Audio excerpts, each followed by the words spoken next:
Sa inyong lahat, makasaysayan ng araw po, 12 Oktubre, People Power 3.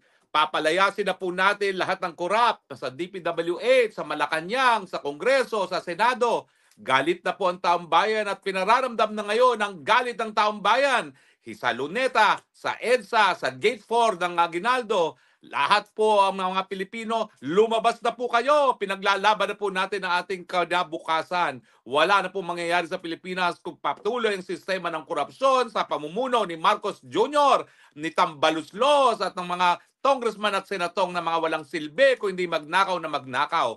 Magalit na po tayo dahil pag tayo hindi pa nagalit, naku po, wala pong pagbabago sa ating lipunan. At talagang kawawang-kawawa na po ang ating mga kabataan.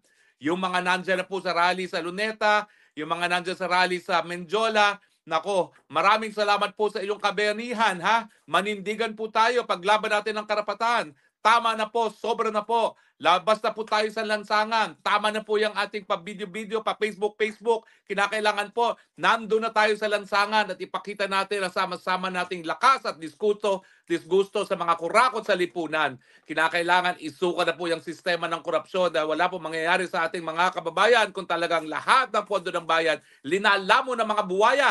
Kaya lahat po tayo ngayon dapat lumabas na sa lansangan. Hindi na po tayo po pwedeng magmiron, hindi na po tayo po pwedeng manahimik.